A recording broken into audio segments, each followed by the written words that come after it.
Nakangiting inaayusan at sinusuklay ni Cassandra, ang kasambahay na si Ariana. Gustong-gusto niyang hawakan ang buhok nitong kulay black-brown na alon-alon. Napakakintab at masarap hawakan. Tapos na po ba kayo? Nailang ng tanong ni Ariana. Ang totoo ay ilang minuto na ang nakalipas ay paulit-ulit lamang siyang sinusuklay ni Cassandra. Hindi niya alam kung bakit. Pakiramdam niya tuloy ay sa mga nagdaang araw ay mukha siyang bruha kung kaya't sinusuklay siya nito ngayon. Don't worry, Ariana. I already told Rogelio na magpapatulong akong mag-ayos dito sa loob ng kwarto. Tugon ni Cassandra habang sinusuklay pa rin si Ariana. Ayos lang po ba yun? Wala naman po kasi tayong ginagawa, Hindi po ako sanay. Sabay kamot nito sa sentido. Oo, okay lang yun. At saka gustong-gusto ko kasing hawakan ang maganda mong buhok. Sobrang natutuwa ako. Alanganin na lamang nang ngumiti si Ariana habang kitang-kita niya sa salamin ang malawak ng ngiti ni Cassandra. Napaka-sweet nito, napaka-caring. Sobrang swerte ni Sir Rafael dahil nakilala ni si Miss Cassandra. Talagang bagay na bagay sila sa isa't isa. Kapag nagkaanak ako ng babae, gusto ko ganito rin ang buhok niya, katulad ng sayo. Dagdag pa nito. Napakapit si Ariana sa kanyang suot na damit. Nagbanggit na naman ito ng salitang, anak, at hindi niya mapigilan ang hindi maapektuhan. Gusto niya rin itong bigkasan, pero para sa sarili niya, anak ko. Pwede mo po ba ako kwentuhan tungkol sa pagiging isang ina? Namimiss ko na kasi si nanay, pagdadahilan niya. Alam naman yan open naman si Cassandra at gustong-gusto nito na magkwento, kaya hindi ganun kapersonal para rito ang gusto niyang mangyari. Hindi na rin niya kasi mapigilan pa na magtanong. She wanted to know how it felt. Sa totoo lang hindi madali ang maging isang ina. Mahirap magbuntis, maraming pagbabagong mangyayari sa iyong katawan. Nakakasira ng mental health, halo-halo, Pero lahat ng sacrifices na ginawa ko bilang isang ina, ay sulit nang mailabas ko sila ng malusog at ligtas, bumakas sa boses ni Cassandra ang pagkalungkot sa kamapait na ngumiti. Kaso may mga bagay talaga na hindi natin alam na mangyayari. Mga pangyayaring hindi naman natin gusto, pero wala tayong magawa kasi sino ba naman tayo para questionin ang nangyayari sa buhay natin, di ba? Napatango si Ariana. Nakaka-relate siya sa sinasabi ni Cassandra. Hindi niya moari kung bakit pakiramdam niya ay kapwa sila nasasaktan, gayong nanganak naman ito ng maayos at nakasama pang lumaki hindi katulad niya hindi man lang niya nakita ang kanyang anak. Kaya kapag naging isang ganap na ina ka na, palagi mong tatandaan na lahat ng pagsubok ay kakayanin mo basta para sa anak mo. Siya ang lahat, siya ang magiging mundo mo. Mararamdaman mo yun. Tatandaan ko po yan. Very good. By the way, gusto mo magpunta tayo sa mall? Balak ko kasing bumili ng mga bagong damit dahil hindi na kasya sa akin ang mga narito kong damit. Bibilihan din kita. Napatingin si Ariana sa balakang ni Cassandra. Napansin niya ang bahagyang umbok ng tiyan nito na parabang isang bilbil lamang pero kakaiba. Parang nakita na rin niya ang ganitong klase ng tiyan. Tumataba po ba kayo? Medyo lumaki po ang balakang nyo. Walang preno niyang sambit dito sabay tinakpan ang bibig na siyang ikinatawa ni Cassandra. Sorry po, Miss Cassandra, nabigla lang ako. Nahihiyang pahingi niya ng tawad. That's okay, I love your honesty. And yes, tumataba ako. Ang sisirap naman kasi ng mga pagkain dito sa mansion. Lalo na yung nilutong sinigang na itlog na niluto ni Rafael. Pati pala panlasa niyo po ay parang naging weird. Alam niyo po sa pagkakaalam ko, kapag ang isang babae ay may mga unique smell and taste ay may kahulugan po. Ganyan daw po kadalasan ang sintomas ng isang buntis. Naranasan na niya kasi ito noon. Nanlaki ang mga mata ni Ariana dahil sa kanyang isinambat. Habang napatigil naman si Cassandra sa kanyang ginagawa at nagkatitigan sila sa pamamagitan ng salamin. Bumilis ang tibok ng kanyang puso sa hindi niya malamang dahilan.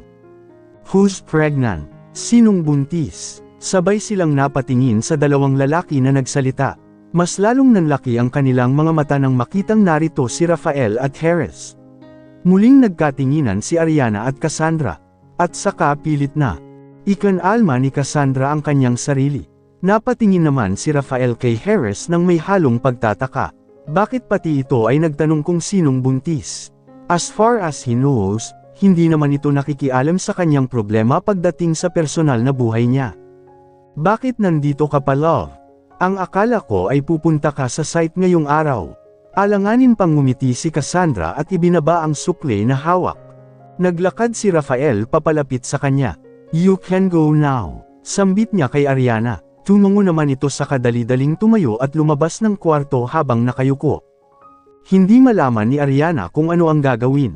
Kusang tumulo ang kanyang mga luha. Palagi na lamang ganitong gulo ang kanyang dala, kung hindi gulo ay isa na namang problema. Napakatabol kasi ng kanyang dila. Ang hindi niya alam ay sinundan siya ni Harris hanggang sa kanyang kwarto. At nagulat siya nang akmang isasarado na niya ang pinto ay biglang may pumihil dito at mabilis na pumasok din si Harris. Nanlalaki ang kanyang mga mata ngunit kaagad niyang pinunasan ang kanyang pisngi na basa ng luha. Ano pong ginagawa mo rito? Bawal po kayo rito sir. Baka makita kayo ng Tio Rogelio ko at mapag-alitan pa ako. Parang wala namang narinig si Harris at dahan daw ang lumapit sa kanya kaya napapa-atras siya. Pakiramdam niya ay nawawala ng hangin sa kanyang paligid at ang yapak nito ay sobrang lakas na dumadagandong sa kanyang tenga. Nagbabalik sa kanyang alaala ang mga nakaraan na nangyari sa kanilang dalawa pero pilit niyang nilalabanan yun. Sir, who's pregnant? Mariin itong tanong. Are you? Napayuko siya saka napakuyom ng kamao. Hindi po ako sir. Hindi rin si Miss Cassandra. May pinag-uusapan lang po kami kaya nabanggit ang salitang buntis. Ngayong alam nyo na maaari na po kayong lumabas. Sir, pagkatapos ng lahat ng nangyari sa atin, sir pa rin. Sabay ngisi nito, ipapaalala ko lang sa iyo na may malaki kang pagkakautang sa akin. Napaangat ng tingin si Ariana. Maaari na po kayong lumabas. Kung totoong hindi kita nabuntis noon, then let's make it now. At walang sabing lumapit ito sa kanyang at hinalikan ang kanyang labi. Si Rafael at Cassandra naman ay kasalukuyang nag-uusap tungkol sa kung anong dahilan kung bakit narito si Harris. Ipinaliwanag ni Rafael ang totoong pakay ni Harris. Hindi tungkol sa company o dahil gusto lang nitong bumisita. Ang totoong pakay nito ay si Ariana. Mukhang magkakaroon ka na naman ng bagong kapitbahay, natatawang sambit ni Cassandra. Samantalang dati ay ayaw nila akong makasama. Ni ayaw nga nila akong samahan dito sa mansion. Iba talaga siguro ang nagagawa kapag nagmahal ka. Look at US. Aminin mo man sa sarili mo o hindi, ay alam kong ayaw mo akong pakasalan. Ayaw mo nga akong makita. Nakaunan si Rafael sa hita ni Cassandra ng mga oras na tun habang nasa kama sila.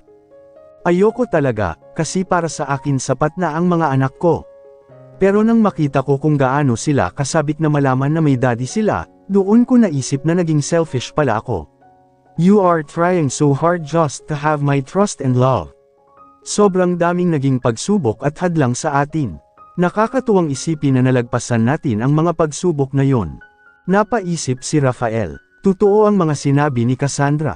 Talagang dinumog at sinubak sila kahit sa umpisa pa lamang. At kakayanin pa natin para sa mga anak natin. Bigla ay may naalala si Cassandra. Siya nga pala love, kaninong nursery room yung naroon sa dulo. You saw me there that night, right? Bigla ay napaupo si Rafael. I don't know what to say. Nakatitig siya sa mga ni Cassandra na ngayon ay naghihintay sa kanyang sagot. Kaya ko lang naman na itanong kasi feeling ko para sa akin siya, may aaminin ako sa'yo. Sa tingin ni Cassandra ay ito na ang tamang oras para umamin kay Rafael. Napalunok siya bago muling nagsalita. Triplets talaga ang anak ko, Rafael, pero namatay ang isa. Alam na yun ni Rafael pero hindi niya moari kung bakit mas masakit ito na manggaling kay Cassandra. A baby girl, who saved her two brothers, I named her Rabia. Nagsimulang tumulo ang luha ni Cassandra.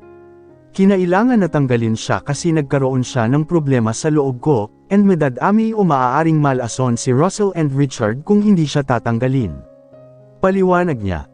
Mabilis na niyakap ni Rafael ang asawang umiyak habang hindi niya na rin napigilan pa ang sarili na umiyak. Ramdam na ramdam niya ngayon kay Cassandra ang sakit at pangungulila.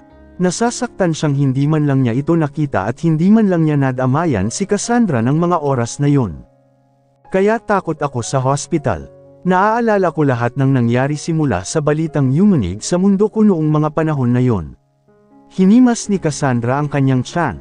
Kaya kung mapapansin mo ay may hiwa ako rito sa tiyan ay dahil sa C-section, pero hindi gaanong halata. Ito na lamang ang natitirang alaala ko na makakasama ko siya habang buhay.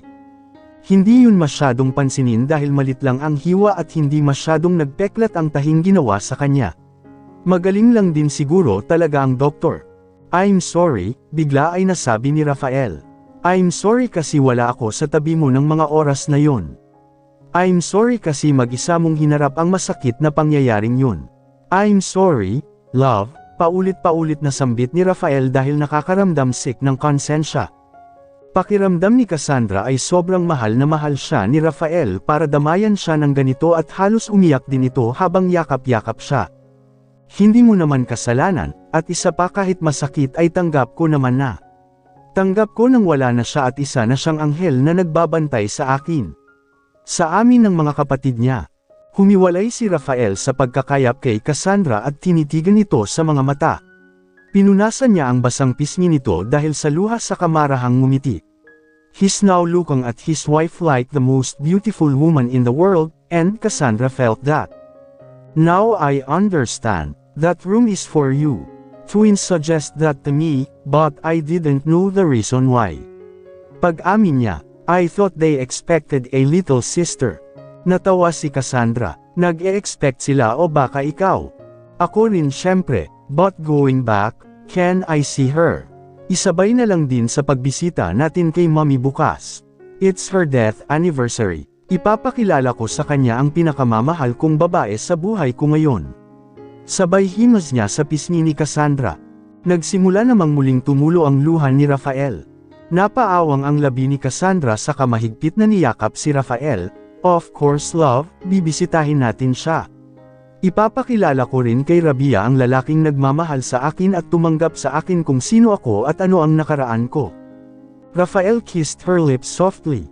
Banayad lamang yun at ang pagyapos nito sa kanya ay puno ng ingat. Nakapikit si Cassandra habang dinaramdam ang bawat labi ng isa't isa. Maingat siyang inihiga ni Rafael sa kama at tinanggal nito ang suot na t-shirt saka siya muling hinalikan. I love you, love, bulong pa ento sa pagitan ng kanilang paghahalikan. When Rafael was taking off her underwear, they heard someone knocking at the door. Kapwa silang napatingin sa pintuan. Who is that? Ang galing mang istorbo, mahinang yusel ni Rafael. Mommy, Daddy, are you there? Boses iyon ni Russell. Mahinang hinampas ni Cassandra si Rafael. Our sons are here. At tinulak ito patagilid sa higaan saka nito inayos ang sarili bago nagsalita. Yes, we are here. Just wait. Naglakad na ito patungo sa pintuan saka ito binuksan. Masayang pumasok ang kambal sa kanilang kwarto. At parang hindi naman may pinta ang mukha ni Rafael at tinatawanan pa ito ni Cassandra. Nandoon na siya, pasimula na. Ang sakit kayang hindi malabasan. Sigaw niya sa kanyang isipan. Kinabukasan ay kasama nilang nagpunta sa sementeryo ang kambal. Nauna nilang puntahan ang puntos ni Rabia. Nagkaroon sila ng oras para makapag-usap at hindi nila maiwasan ang maiyak. She missed her little angel. Sumunod naman ang sa mommy ni Rafael. Formal silang ipinakilala ni Rafael sa puntod ng mommy nito. Tuwang-tuwa pa ang dalawa niyang mga anak dahil kilalang kilala sila ni Rafael base sa mga sinabi nito sa mommy. Para talaga siya ang tunay na ama ng kanyang mga kak. Dito niya lang din napansin na malaki pala ang pagkakahawig ni Rafael sa kambal niyang anak. Kaya mahirap paniwalaan ng taong magsasabing hindi ito mga anak ni Rafael dahil kamukha pala talaga niya ang mga ito. Lola, babay po. Sabay na palem ng kanyang mga anak. Bibisitahin ka po namin always. Dagdag pa ng mga ito. Niyakap naman siya ni Rafael mula sa likuran. Ang babait ng mga anak ko, mommy no. Mabait din kasi ang mommy nila. Sabay halik nito sa kanyang pisngi. Hindi na niya mapigilan ang sarili na hindi mapangiti. Akmang patalikod na sila mula sa puntod ng mommy ni Rafael nang sabay-sabay silang mapahinto dahil may babaeng papalapit sa kanilang pwesto. Mabilis siyang napakunot ng noo noong makita ang itsura nito. Long time no see, Kuya Rafael. Sambit nito habang nakangiti. Nakasuot ito ng kulay pulang bodycon mini dress, nakasumbrelo ng malaki tulad ng mga pangdonya. Ayos na ayos ang postura nito, at hindi makikitaan ng kahit anong emosyon bukod sa confident and saya. Parang nakita na niya ito. Hindi lang matindaan ni Cassandra kung saan. Pilit niyang inaalala sa kanyang isipan. And nice to meet you again, Cassandra, dugtong pa nito ng kasalukuyang sa kanyang nanakatingin.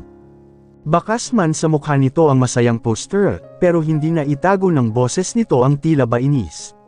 Naalalang bigla ni Cassandra ang araw na sinundan niya si Rafael sa Soludario Hotel.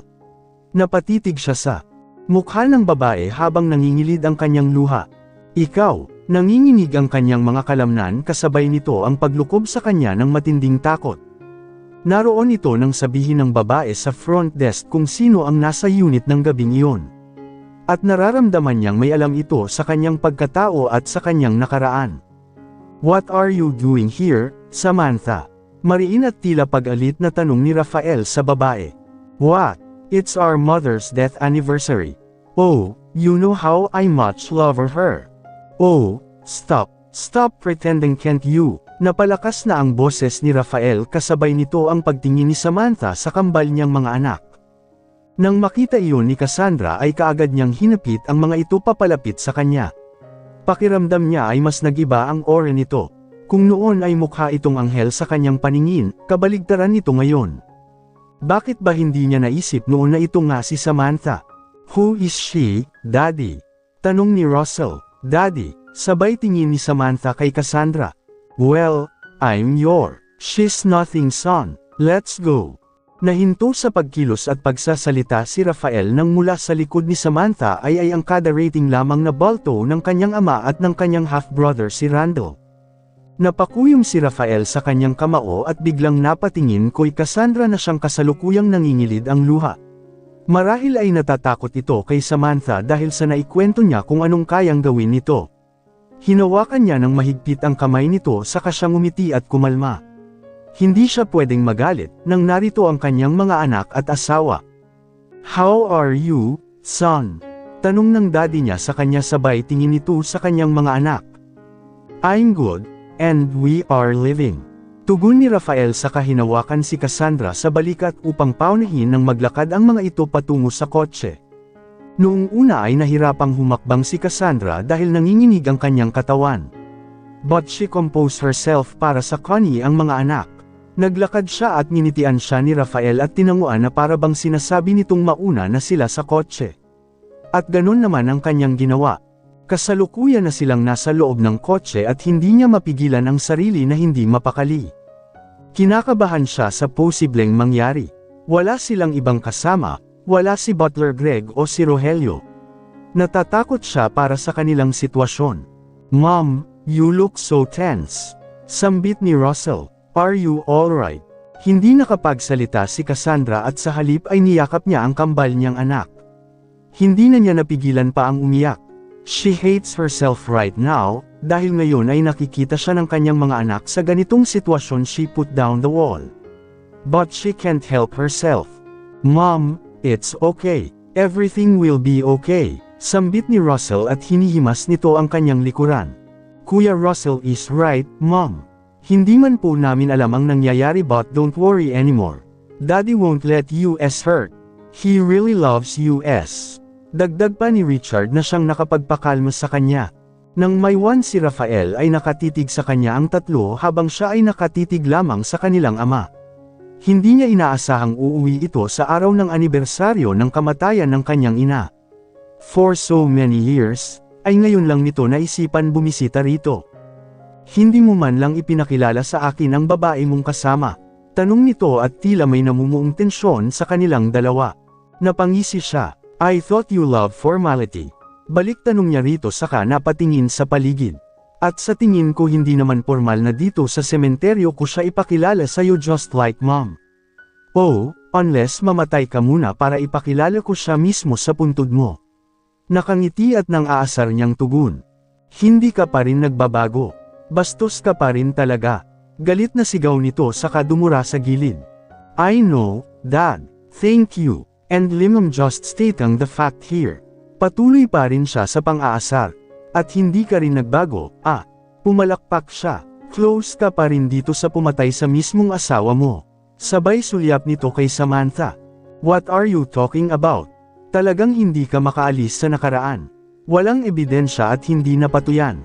Damn you, walang ebidensya daddy dahil itinago mo. Even Randall knows that, but he's still hiding, and following your orders like a pet. Napatingin siya kay Randall na ngayon ay nakayuko. Look at yourself, Randall. Oh goodness, you're now trembling right now. That's why I hate you too. Stop your nonsense. No, kayo ang tumigil, Dad. Ang kakapal ng mukha niyong magpakita pa rito sa puntod ni Mommy after so many years. Ang dami niyong alam at kasalanan. Makonsensya naman kayo. Ano bang gusto mong gawin namin, Kuya Rafael? Tila galit na rin na tanong ni Samantha. Miss na rin namin si Mommy, bawal ba yun? Alam ni Rafael na cube papanggap lamang ito. Bawal kung kayo lang din ang makakamiss sa kanya. And this is your fault, remember? At saka naglakad si Rafael at nilampasan na lamang silang tatlo. Ngunit hindi pa siya nakakalayo nang magsalita ang daddy niya. Akala mo kung sinong magiting na ama, hindi mo naman anak ang mga bata iyon. Bulong lamang iyon ng kanyang daddy ngunit narinig niya pa ang katagang iyon. Napakuyong siya ng kanyang kamao. Hindi na niya napigilan pa ang kanyang sarili at kaagad na sinugod ang ama. Mabilis niya itong kwenelyuhan at sinuntok. Kuya, Dad. Kapwa nataranta ang dalawang kasama nito, habang siya ay nasa ibabaw ng kanilang ama at nagpupuyos sa galit. Hawak-hawak niya ang kwelto nito habang pilit na nilalabanan na muli itong suntukin. Hanggat may respeto pa akong natitira para sa inyo ay huwag na huwag mong idadamay ang pamilya ko. Oo, wala akong maipagmamalaki sa iyo and it doesn't matter anymore. Anak ko sila, laman at dugo ko sila. Kahit ipad na mo pa. Kunin mo lahat ng gusto mo, pero huwag na huwag mong sisirain ang pamilya ko, dahil kapag nangyari yun ako mismo ang papatay sa inyo.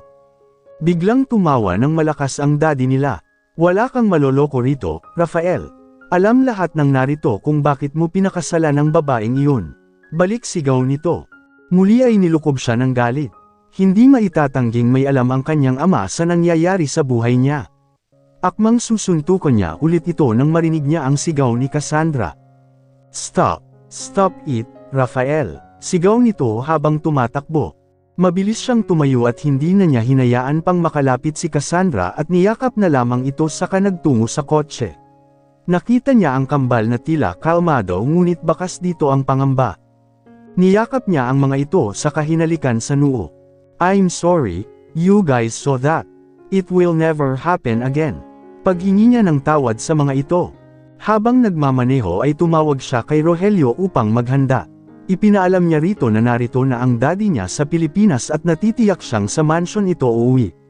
Ngayon ay kailangan niyang mag-isip kung paanong hindi mapapahamak ang pamilya niya. Tinawagan niya rin si Theodore at Harris upang makapaghanda rin ang mga ito. Does she knows? Malumanay na tanong ni Roger kay Randall. Napatingin si Samantha kay Randall.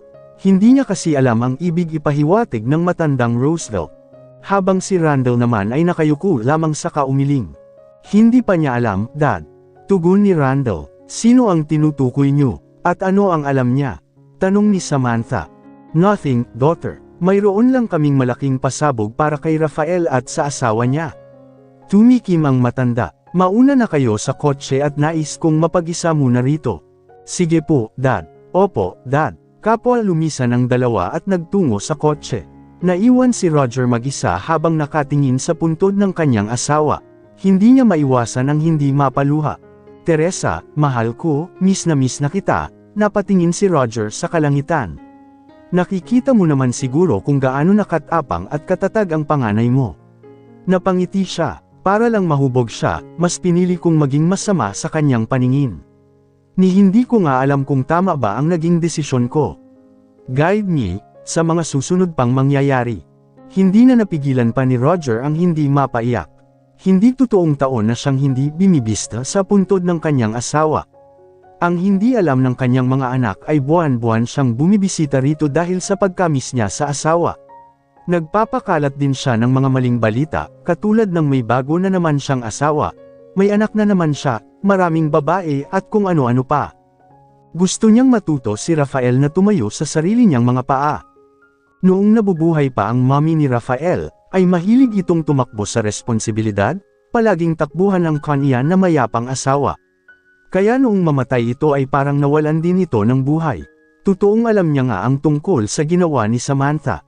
At hinding-hindi niya ito mapapatawad. Pero matanda na siya para magtanim pa ng galit.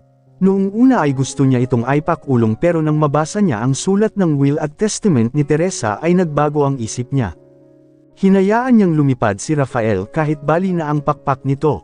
Habang pinalabas nila rito na ang paborito niyang anak ay si Randall. Ang hindi nito alam ay all this time si Randall ang sumasalo sa mga palpak nitong trabaho. Si Randall ang naging mata niya para kay Rafael. Anak niya sa labas si Randall, pero pantay ang pagtrato niya sa mga ito bagay na hindi makita ni Rafael. Linibigay niya kung anong gusto ng mga ito but Rafael is a pride person. Iba sa ugali ni Randall na thankful. Sana ay makita ng anak mo ang kahalagahan ng pagpapatawad at kahalagahan ng mga tao sa kanyang paligid. At kay Samantha, sa tingin ko ay hindi na siya magbabago pa, mahal ko. Alam kong sobra mong minahal mo ang batang yun ngunit isang pagkakamali na lamang ay tiyak na hindi na siya pagpapasensyahan pa ni Rafael at Randall. May itinalagang tao si Randall para kay Samantha.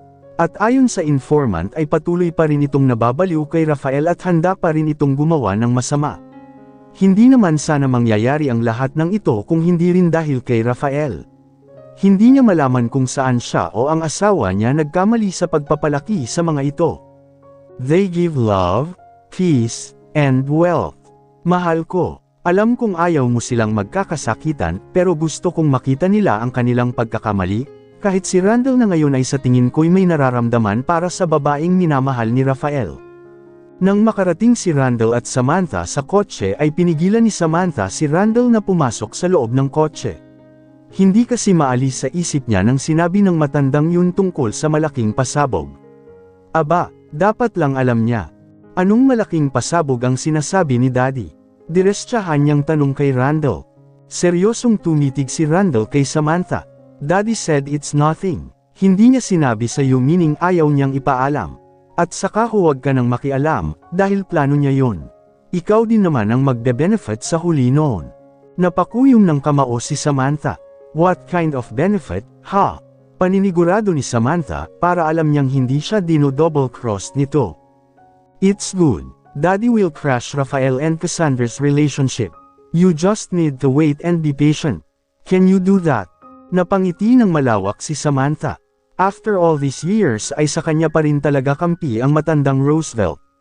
Hindi niya nga alam kung bakit pilit itong nagbubulag-bulagan sa nakaraan. Of course I can. Sabay irap ni Samantha at pumasok na sa loob ng kotse nito na kasalukuyang naroon si Alfred. Napakuyom naman ang kamao si Randall.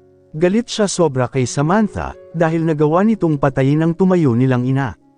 Dahil sa ginawa nito, pati relasyon nila ni Rafael ay nasira. Totoong sunod-sunyeran siya sa kanilang daddy. Mahal niya ang kanyang ama dahil never naman itong ipinaramdam na may kulang. Kaya ginagawa niya kung ano ang gusto nito, dahil gusto niya rin mabantayan si Rafael. Walang nakakaalam kung ano ang mas kaya nitong gawin bukod sa kanya. Rafael is not just a man. He can manipulate everyone. He can kill kung kinakailangan. Kaya gusto niyang mabantayan din si Cassandra, dahil sa tingin niya ay kahit ito ay kaya niyang saktan. Nang matapos ang kanilang ama sa pagbisita sa kanilang mommy ay nagtungo na rin ito sa kotse. Patungo na sila ngayon sa mansion na kanilang minsang naging tahanang puno ng kasiyahan. Pagkarating sa mansion ay hindi maiwasan ni Randall ang hindi mapangiti nang makitang buhay na buhay pa rin ang garden ng kanilang ina. Hindi niya mapigilan ang hindi maalala kung paanong araw-araw nitong dinidiligan ang mga puno ng bulaklak. Para bang bumalik siya sa nakaraan kung saan naglalaro sila ni Rafael at naghahabulan sa mismong hardin ng kanilang ina. Bigla ay lumabas naman ang dalawang anak ni Rafael. Napasulyap siya roon at napangiti. Ganitong-ganito sila noon, naghahabulan. Hindi niya tuloy mapigilan ang sarili at kaagad na lumapit sa dalawa. Tito Randall, sigaw ni Russell at Richard nang makita siya ng mga ito. Mabilis na lumawak ang kanyang ngiti at sinalubong sila ng isang mainit na yakap. Ang tagal na rin simula nang makita niya ang mga ito. Hal na noong nagtungo sila sa resort. Kamusta kayo mga bata? Namiss ko kayo, Magiliw niyang sambit sa mga ito. Okay naman po kami. We are both honors students sa school po namin. Tugon ni Russell. Ito talaga ang magiliw, at masayahin na napansin ni Randall. Ganitong-ganito ang Kuya Rafael niya noon. At si Richard naman ang serious version ni Rafael. Talagang natutuwa siya sa dalawang pamangkin niyang ito. Tito, siya po ba ang daddy ni Daddy? Seryosong tanong ni Russell habang nakatingin mula sa malayo kung saan nakatitig din ang kanilang ama. Oo, siya ang daddy namin. Siya ang lolo nyo. Mamaya ay mag-bless kayo sa kanya. Mabait ang lolo nyo, and he loves kids, don't worry. Nagkatinginan si Russell at Richard. Wala ni isang picture ang mansion na ito ng sinasabing lolo nila. Kung kaya't alam nilang dalawa na hindi maganda ang relasyon ng kanilang daddy at lolo. Richard and Russell, boses iyon ni Cassandra. Go inside, tawag na kayo ng mommy nyo. Sambit naman ni Randall. Nang makarating si Cassandra sa garden ay naabutan niyang nasa tabi ni Randall ang kanyang mga anak. Bigla ay nabitawan niya ang hawak na cellphone. Nanginginig ang kanyang mga tuhod at nanlalamig ang kanyang buong katawan. Halos hindi siya makagalaw sa natagpuang senaryo. Nakatitig siya sa mga ito at hindi maitatangging kamukha nga sila ni Randall. Hindi na niya namalayan pa na nakalapit na pala ang kanyang mga anak at pinulot pa ni Randall ang kanyang cellphone. Long time no see, Cassandra. Kamusta? Pautol-utol na sambit ni Randall. Pilit niyang inayos ang kanyang sarili at nang iabot sa kanya ni Randall ang cellphone ay kaagad niya itong tinanggap. Mariin niyang hinawakan ang cellphone at kinabig ang kanyang mga anak. Richard and Russell, go to your room. Naroon si Ariana to make you ready. Utos niya sa dalawa habang kay Randall pa rin nakatingin. Tumango naman ang kanyang mga anak saka sila naiwan ni Randall. May problema ba? Kinakabahang tanong ni Randall. Iba kasi ang pakikitungo ni Cassandra. Tila ba tensyonado ito, kinakabahan at tila may halong galit. Galit sa kanya na hindi niya maintindihan kung saan nagmula. Layuan mo ang nga anak ko. Madiin at puno ng pagbabanta na sambit ni Cassandra. Bakit naman? Okay naman tayo, si Rafael lang naman. Layuan mo sila, huwag na huwag mo silang lalapitan o hahawakan. Akin lang sila, anak ko lang sila, naluluhan ng sambit ni Cassandra. Naguguluhan talaga si Randall, teka hindi kita maintindihan, galit ka ba sa akin? May nagawa ba akong hindi mo nagustuhan? Natatarantang tanong ni Randall at nang hahawakan niya si Cassandra ay mabilis na lamapat ang palad ni Cassandra sa kanyang pisngi na siyang mas lalo niyang ikinagulat. Malaking kasalanan ang ginawa mo sa akin. Huwag na huwag ka nang lalapit sa mga anak ko. This is the last warning. Hindi makapagsalita si Randall. Shock pa rin siya sa mga narinig at ginawa ni Cassandra. Galit na galit ito sa kanya sa hindi niya alam na dahilan. Sige, kung yan ang gusto mo, mahinang tugon niya. Love, boses iyon ni Rafael mula sa malayo.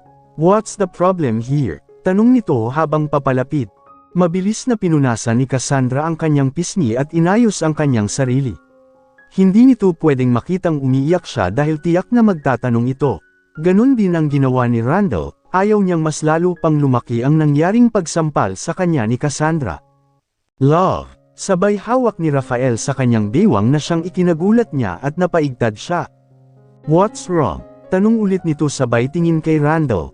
Wala, nag-uusap lang kami ni Randall patungkol sa huling pagkikita natin sa resort. Tugon ni Cassandra sabay tikom muli ang kanyang bibig. Anong ginagawa mo rito? Hindi rito ang daan papasok sa main entrance. I know you know it. Bakit hindi ka sumabay kila daddy? Seryosong tanong ni Rafael kay Randall. I just saw your sons. Kinamusta ko lang sila. Sige, sa main door na ako papasok. Sumulyap pa si Randall kay Cassandra ngunit nakaiwas naman ito ng tingin sa kanya. Nauna nang tumalikod si Cassandra papasok ng bahay at naiwan sila ni Rafael. Huwag ang asawa ko Randall. Makahulugang paalala ni Rafael sa kanya na siyang ikinatango niya. Alam niya kung ano ang ibig iparating ni Rafael. Ngunit hindi niya mapigilan ang hindi mapatanong sa kanyang sarili kung may nagawa ba siyang mali na siyang ikinagalit ni Cassandra. Nasasaktan siya sa ginawa nito at sa kung paano siyang tinignan nito na para bang kinamumuhian siya. Mukhang wala namang alam ni Rafael sa galit ni Cassandra kung kaya't hindi rin ito naiintindihan ang nangyari kanina. Did she slap you right? Your face turned red. Napatigil siya sa paglalakad at tumingin sa nagsalita. I saw that, Randall. Dagdag pa nito. Don't make a fuss around me. It annoys me, Samantha. Saka naglakad na siya papasok ng mansion. Naiwan si Samantha nang may nakangiting labi. Naaayon sa kanyang plano ang mga nangyayari. Ang tanggang Cassandra na yon ay siya ring si Cyril sa kanila ni Rafael. Kailangan ko pa bang sumama sa loob? Tanong ni Alfred nang dumating ito sa kanyang tabi. Nakangiti siyang yamakap sa batok nito. Of course, Dad knows that you are my boyfriend. Kasama yon sa plano natin. Tugon niya sa kahinalikan ito nang mariin sa labi sa kahumiwalay at naglakad na papasok ng mansion. Napabuntong hininga si Alfred. Hayes, plano na naman. Bulong niya at wala nang nagawa pa kundi sundan si Samantha. Maligayang pagbabalik, Mr. Roger Roosevelt. Sigaw ng mga tauhan sa mansion. Nakahilera ang mga ito sa kanan mula sa pagpasok sa main door. Napangiti si Roger. Rogelio, aking kaibigan, kamusta ka na? Sabay hawak nito sa balikat ni Rogelio. Ayos lang naman po ako, Mr. Don't be formal, Rogelio. Everyone knows who you are in our life. Hindi ka pa rin talaga nagbabago. Masaya akong makita kang muli. Yumuko si Rogelio sa ngumiti. At masaya rin akong makita ka, Roger. Habang naroon sa sala sila Rafael, Cassandra, ang kambal, si Theodore, at si Harris. Hindi naman mapakali si Cassandra at nagulat pa siya nang marinig ang malakas na pagbati ng mga kasambahay. Muli na naman silang maghaharap ni Randall. At dumagdag pa sa kanyang takot ay si Samantha. Are you okay? You look so tense, love. Bulong ni Rafael sa kanyang tabi. Ewan ko ba, parang sasama yata ang pakiramdam ko dahil sa pagod siguro. Pagdadahilan niya. Gusto mo magpahinga ka na lang muna sa kwarto. Doon na lang kayo ng mga bata. No, ayokong magmukhang bastos sa harapan ng daddy mo. Alam kong hindi kayo okay, at ayokong ganun din ang mangyari sa amin. Hanggat maaari ayokong lumaki ang alitan at gulo sa pagitan yung dalawa. Napabuntong hininga si Rafael. Kung yan ang gusto mo, pero sabihan mo ako kung hindi mo na kaya, Tumango naman si Cassandra. Ilang sandali pa ay dumating din sa sala ang daddy ni Rafael, kasama nito si Randall at Samantha, habang may lalaki rin na nakasunod sa likuran nito. Nang tapunan niya ng tingin si Samantha ay nakangisi ito sa katumingin sa kambal niyang mga anak. Kaya napahapit siya sa mga ito. Doon niya naramdaman na may alam ito sa kanyang nalaman. At mas lalong baka may alam ito tungkol sa kanyang nakaraan. Naalala niyang sinabi ni Rafael na lahat ay gagawin nito makuha lamang siya. Nakaramdam siya ng matinding takot. Natatakot siyang baka ngayong araw lumabas ang kanyang sikreto. Hindi niya pa nasasabi kay Rafael ang lahat. This is formal, right Rafael? Tanong ng daddy nito. Yes, Dad. Let me greet you. Welcome back, but not here Dad. Makahulugang sambit ni Rafael na siyang ikinatawa ni Roger. You're so funny, son. Napatingin naman si Roger sa dalawang kaibigan ni Rafael. Oh, narito rin pala kayo, Theodore at Harris. Welcome back, Tito Roger. Pagbati ni Theodore. Habang si Harris ay nakayuko lamang at hindi magawang tumingin dito. May galit siya sa daddy ni Rafael, pero nananatil pa rin ang respeto niya rito. Nang magsarili at magtayo kasel sila nila Rafael ng sarili niyang firm, ay ito ang unang nagpapabagsak at nagpapahirap sa kana. Kapitbahay na po kami ngayon ni Rafael. Pagbibigay alam ni Harris dito kaysa batiin ito. Napatango ang matanda, hindi naman nakakagulat, lalo pat paili pa ang isa niyong mga pakpak. Tila may pangmamaliit nitong sambit. Napakuyom ang kamao ni Harris at nakita iyon ni Theodore at Rafael. Bago pa uminit at lumala ang tensyon ay kaagad nang nagsalita si Rafael. Dad, hindi naman kayo narito para magleksyon hindi ba? Taas noong tanong ni Rafael. We are not kids anymore. If you say so, ngayon ba ay ipapakilala mo na kung sino ang babaeng nasa tabi mo, at pinasadahan nito ng tingin ang dalawang bata. At kung sino ang dalawang batang nasa gitna ninyo. Napapitlag si Cassandra nang bigla siyang hawakan ni Rafael. Masyadong okyupado ng kanyang isipan ang tungkol kay Samantha. She's freaking out of her mind right now. Daddy, this is my lovely wife, Cassandra. Lumapit naman si Cassandra para magmano sa matanda. Nagulat pa siya nang sandaling hindi nito binitawan ang kanyang kamay. You did a great job, hiha. Nakangiting bulong sa kanya ng daddy ni Rafael na siyang hindi niya naman maintindihan. And this is our twins, Russell and Richard.